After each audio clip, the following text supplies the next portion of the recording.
Hello, ನಮಸ್ತೆ, ಎಲ್ಲರೂ ಹೇಗಿದ್ದೀರಾ? ನಾನು ಇವತ್ತು ಕರ್ನಾಟಕದ ಹೆಮ್ಮೆಯ ತಾಣ, ಪ್ರಕೃತಿ ಪ್ರಿಯರ ಸ್ವರ್ಗ, ಸಸ್ಯ ವೈವಿಧ್ಯತೆಯ ಖಜಾನೆ ಹಾಗೂ ಬೆಂಗಳೂರಿನ ಹೃದಯ ಭಾಗದಲ್ಲಿರುವ ಪ್ರಸಿದ್ಧ ಲಾಲ್ಬಾಗ್ ಬೊಟಾನಿಕಲ್ ಗಾರ್ಡನ್ಗೆ ನಿಮಗೆಲ್ಲ ಸ್ವಾಗತ. ಇಂದು ಈ ಸುಂದರ ಉದ್ಯಾನವನದ ಇತಿಹಾಸ, ವಿಶೇಷತೆಗಳು ಮತ್ತು ಇಲ್ಲಿನ ಅಪರೂಪದ ಸಸ್ಯಗಳನ್ನು ಸಂಪೂರ್ಣವಾಗಿ ನೋಡೋಣ. ಲಾಲ್ಬಾಗ್ ಬೆಂಗಳೂರಿನ ಅತ್ಯಂತ ಪ್ರಸಿದ್ಧ ಮತ್ತು ಐತಿಹಾಸಿಕ ಸಸ್ಯೋದ್ಯಾನವಾಗಿದೆ. ಸುಮಾರು 240 ಎಕರೆ ಪ್ರದೇಶದಲ್ಲಿ ಹರಡಿರುವ ಈ ಉದ್ಯಾನವನವು ಭಾರತದ ಅತ್ಯುತ್ತಮ ಬೊಟಾನಿಕಲ್ ಗಾರ್ಡನ್ನಲ್ಲಿ ಒಂದಾಗಿದೆ. ಇಲ್ಲಿ ಸಾವಿರಾರು ದೇಶ ಮತ್ತು ವಿದೇಶ ಸಸ್ಯಗಳು, ಶತಮಾನಗಳಷ್ಟು ಹಳೆಯ ಮರಗಳು ಹಾಗೂ ಪ್ರಕೃತಿಯ ಸೊಬಗು ಕಾಣಬಹುದು. ಇನ್ನು ಲಾಲ್ಬಾಗ್ನ ಇತಿಹಾಸ 1760ರಲ್ಲಿ ಮೈಸೂರು ಅರಸನಾಗಿದ್ದ ಹೈದರ್ ಅಲಿ ಅವರು ಮೊಘಲ್ ಉದ್ಯಾನಗಳಿಂದ ಪ್ರೇರಿತರಾಗಿ ಲಾಲ್ಬಾಗ್ ನಿರ್ಮಾಣವನ್ನು ಆರಂಭಿಸಿದರು. ವಿವಿಧ ದೇಶಗಳಿಂದ ಅಪರೂಪವಾದ ಸಸ್ಯಗಳನ್ನು ತರಿಸಿ ನಡೆಸುವ ಕನಸನ್ನು ಹೊಂದಿದ್ದರು. ಹೈದರ್ ಅಲಿ ಅವರ ನಂತರ ಟಿಪ್ಪು ಸುಲ್ತಾನ್ ಉದ್ಯಾನವನವನ್ನು ಇನ್ನಷ್ಟು ಅಭಿವೃದ್ಧಿಪಡಿಸಿದರು. ಫ್ರಾನ್ಸ್, ಪರ್ಷಿಯಾ, ಅಫ್ಘಾನಿಸ್ತಾನ್ ಹಾಗೂ ಇತರ ದೇಶಗಳಿಂದ ನೂರಾರು ಸಸ್ಯ ಮತ್ತು ಮರಗಳನ್ನು ತರಿಸಿ ಬೆಳೆಸಿದರು. ಇನ್ನು 1799ರ ನಂತರ ಬ್ರಿಟಿಷರ ಆಡಳಿತದಲ್ಲಿ ಲಾಲ್ಬಾಗ್ ವೈಜ್ಞಾನಿಕ ಸಸ್ಯ ಸಂಶೋಧನಾ ಕೇಂದ್ರವಾಗಿ ಅಭಿವೃದ್ಧಿಯಾಯಿತು. 1889ರಲ್ಲಿ ಪ್ರಸಿದ್ಧ ಗ್ಲಾಸ್ ಹೌಸ್ ನಿರ್ಮಿಸಲಾಯಿತು. ಇದು ಲಂಡನ್ನ ಕ್ರಿಸ್ಟಲ್ ಪ್ಯಾಲೇಸ್ ಮಾದರಿಯಲ್ಲಿ ನಿರ್ಮಾಣಗೊಂಡಿದೆ.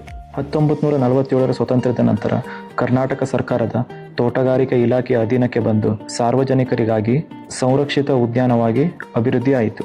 ಇನ್ನು ಲಾಲ್ಬಾಗ್ನಲ್ಲಿರುವ ಈ ಬಂಡೆ ಭೂಮಿಯ ಅತ್ಯಂತ ಹಳೆಯ ಶಿಲೆಗಳಲ್ಲಿ ಒಂದು. ಇದರ ವಯಸ್ಸು ಸುಮಾರು 3 ಬಿಲಿಯನ್ ವರ್ಷಗಳಿಗಿಂತ ಹೆಚ್ಚು ಎಂದು ವಿಜ್ಞಾನಿಗಳು ಅಂದಾಜಿಸಿದ್ದಾರೆ. ಇದು ಕೆಂಪೇಗೌಡ ವಾಚ್ ಟವರ್. ಲಾಲ್ಬಾಗ್ ಬಂಡೆಯ ಮೇಲಿರುವ ವಾಚ್ ಟವರ್ ಬೆಂಗಳೂರು ನಗರದ ಪ್ರಾಚೀನ ಗಡಿಯನ್ನು ಸೂಚಿಸುವ ಐತಿಹಾಸಿಕ ಸ್ಥಳವಾಗಿದೆ. ಲಾಲ್ಬಾಗ್ ಕೇವಲ ಉದ್ಯಾನವನವಲ್ಲ, ಇದು ಸಸ್ಯ ಸಂರಕ್ಷಣೆ, ಸಂಶೋಧನೆ ಹಾಗೂ ತೋಟಗಾರಿಕೆ ಶಿಕ್ಷಣದ ಪ್ರಮುಖ ಕೇಂದ್ರವಾಗಿದೆ. ಲಾಲ್ಬಾಗ್ ಸುಮಾರು 240 ಎಕರೆ ಪ್ರದೇಶದಲ್ಲಿ ಹರಡಿದೆ. ಇಲ್ಲಿ ಸಾವಿರಾರು ಅಪರೂಪದ ಸಸ್ಯಗಳನ್ನು ನೀವು ಕಾಣಬಹುದಾಗಿದೆ. ಈಗ ನೀವೇ ನೋಡ್ತಾ ಇದ್ದೀರಿ, 2 ರಿಂದ 5 ಫುಟ್ ಹೈಟ್ ಇರುವಂತಹ ಈ ಮರಗಳು. ಇವು 25 ರಿಂದ 50 ರಿಂದ 60 ವರ್ಷದಷ್ಟು ಹಳೆಯ ಮರವಾಗಿದೆ. ಇಲ್ಲಿ ಸುಮಾರು 250 ವರ್ಷಕ್ಕಿಂತ ಹಳೆಯ ಮರಗಳು ನೀವಿಲ್ಲಿ ನೋಡಬಹುದು. ಪಾಮ್ ಮರಗಳು, ಬಿದಿರು ಜಾತಿಯ ಮರಗಳು, ಔಷಧಿ ಸಸ್ಯಗಳು, ವಿದೇಶಿ ಅಲಂಕಾರಿಕ ಸಸ್ಯಗಳನ್ನು ಇಲ್ಲಿ ನೀವು ಸುಲಭವಾಗಿ ಕಾಣಬಹುದಾಗಿದೆ. ಇನ್ನ ನಾವು ಹೋಗಿರುವಂತಹ ಸಮಯದಲ್ಲಿ ಇಲ್ಲಿ ಕನ್ಸ್ಟ್ರಕ್ಷನ್ ನಡೀತಾನೆ ಇತ್ತು. ಲಾಲ್ಬಾಗ್ ನಲ್ಲಿ ಭಾರತ ಸೇರಿದಂತೆ ಅನೇಕ ದೇಶಗಳಿಂದ ತರಲಾದ 1800ಕ್ಕೂ ಹೆಚ್ಚು ಅಪರೂಪದ ಸಸ್ಯಗಳನ್ನು ನೀವಿಲ್ಲಿ ಕಾಣಬಹುದಾಗಿದೆ.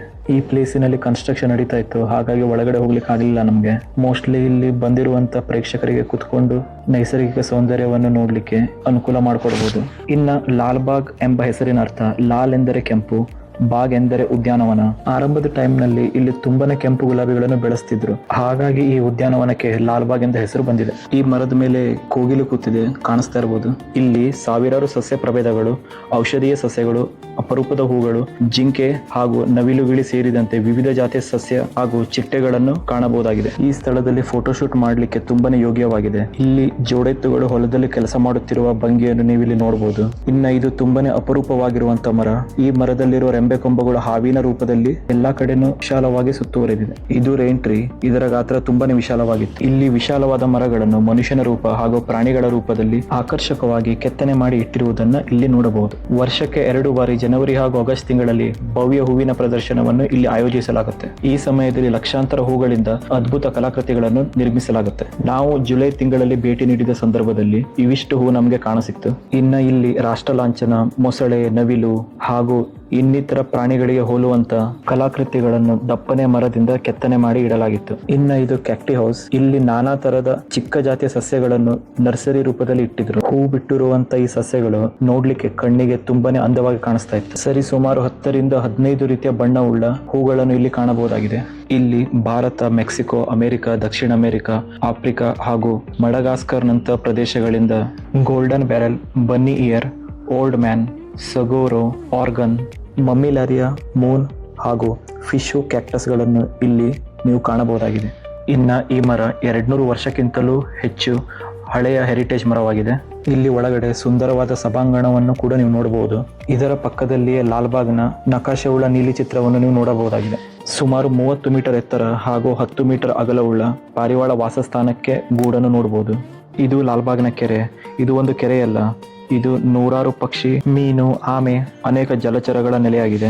ಬೆಳಗಿನ ಜಾವದಲ್ಲಿ ಇಲ್ಲಿ ಪೆಲಿಕನ್, ಕಿಂಗ್ ಫಿಶರ್, ಕೊಕ್ಕರೆ ಮತ್ತು ಹಲವಾರು ವಲಸೆ ಪಕ್ಷಿಗಳನ್ನು ಕಾಣಬಹುದಾಗಿದೆ. ಇನ್ನ ಪ್ರಕೃತಿಯನ್ನು ಹತ್ತಿರದಿಂದ ಅನುಭವಿಸಲು ಲಾಲ್ಬಾಗ್ನ ಕೆರೆ ಒಂದು ಉತ್ತಮ ತಾಣವಾಗಿದೆ. ಇನ್ನ ಈ ಕೆರೆಯಲ್ಲಿ 2 ಸಣ್ಣ ದ್ವೀಪಗಳಿದೆ. ಇದು ಜಲಪಕ್ಷಿಗಳ ಗೂಡು ಕಟ್ಟುವ ಸ್ಥಳ. ಕೆರೆಯ ಸುತ್ತಲೂ ಸುಮಾರು 100 ವರ್ಷಗಳಿಗಿಂತ ಹಳೆಯ ಮರವನ್ನು ಕಾಣಬಹುದಾಗಿದೆ. ಅಷ್ಟೇ ಅಲ್ಲದೆ ಇಲ್ಲಿ ಛಾಯಾಗ್ರಹಣ ಹಾಗೂ ವನ್ಯಜೀವಿಗಳಿಗೆ ರಕ್ಷಣೆಗೆ ಜನಪ್ರಿಯವಾದಂಥ ಸ್ಥಳ.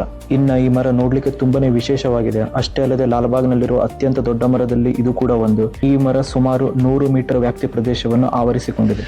ಲಾಲ್ಬಾಗ್ನಲ್ಲಿರುವ ಪ್ರಮುಖ ಹಳೆಯ ಮರಗಳೆಂದರೆ ರೈನ್ ಟ್ರೀ, ಬಾವಾಬ್, ಅರಕಾರಿಯಾ, ಟಾಲಿಪಟ್ ಪಾಮ್, ಮಹಾಗನಿ, ನಾಗಲಿಂಗ ಮರ, ಅಶೋಕ ಮರ, ಅತ್ತಿ ಮರ, ಬಿದಿರು, ಸಿಲ್ಕ್ ಕಾಟನ್ ಮರ, ದಾಲ್ಚಿನಿ ಹಾಗೂ ಜಾಯಿಕಾಯಿ ಮರವನ್ನು ಕೂಡ ಇಲ್ಲಿ ಕಾಣಬಹುದಾಗಿದೆ. 1889 ನಿರ್ಮಿಸಲಾದ ಗ್ಲಾಸ್ ಹೌಸ್ ಲಂಡನ್ನ ಕ್ರಿಸ್ಟಲ್ ಪ್ಯಾಲೇಸ್ ಮಾದರಿಯಲ್ಲಿದೆ. ಇದು ಲಾಲ್ಬಾಗ್ನ ಪ್ರಮುಖ ಆಕರ್ಷಣೆ. ಇನ್ನು ಲಾಲ್ಬಾಗ್ನ ಫ್ಲವರ್ ಶೋದಲ್ಲಿ ಪ್ರತಿ ವರ್ಷ 30 ರಿಂದ 35 ಲಕ್ಷಕ್ಕೂ ಹೆಚ್ಚು ಹೂಗಳು ಮತ್ತು ಸುಮಾರು 9 ಲಕ್ಷ ಕಟ್ ಫ್ಲವರ್ ಹೂಗಳನ್ನು ಬಳಸಿ ಭವ್ಯ ಕಲಾಕೃತಿಗಳನ್ನು ನಿರ್ಮಿಸಲಾಗುತ್ತದೆ. ಹೂಗಳನ್ನು ಸಿಕ್ಕಿಂ, ಊಟಿ, ಪುಣೆ, ಕೇರಳ, ಹೊಸೂರು, ಚಿಕ್ಕಬಳ್ಳಾಪುರ ಹಾಗೂ ಕೋಲಾರ ಸೇರಿದಂತೆ ವಿವಿಧ ಪ್ರದೇಶಗಳಿಂದ ಹೂಗಳನ್ನು ತರಲಾಗುತ್ತದೆ. ಪ್ರತಿಯೊಂದು ಹೂವಿನ ಪ್ರದರ್ಶನವು ಒಂದು ವಿಶೇಷ ಥೀಮ್ ಇರುತ್ತದೆ. ಅದರಂತೆ ಲಕ್ಷಾಂತರ ಹೂಗಳನ್ನು ಬಳಸಿ ಐತಿಹಾಸಿಕ ಸ್ಮಾರಕಗಳು, ಮಹನೀಯರ ಪ್ರತಿಮೆಗಳು ಅಥವಾ ಸಾಂಸ್ಕೃತಿಕ ಕಲಾಕೃತಿಯನ್ನು ನಿರ್ಮಿಸಲಾಗುತ್ತದೆ. ಈ ವಿಡಿಯೋ ಇಷ್ಟವಾದಲ್ಲಿ ದಯವಿಟ್ಟು ಲೈಕ್, ಸಬ್ಸ್ಕ್ರೈಬ್ ಮತ್ತು ಶೇರ್ ಮಾಡೋದನ್ನು ಮರಿಬೇಡಿ. ಜೈ ಹಿಂದ್.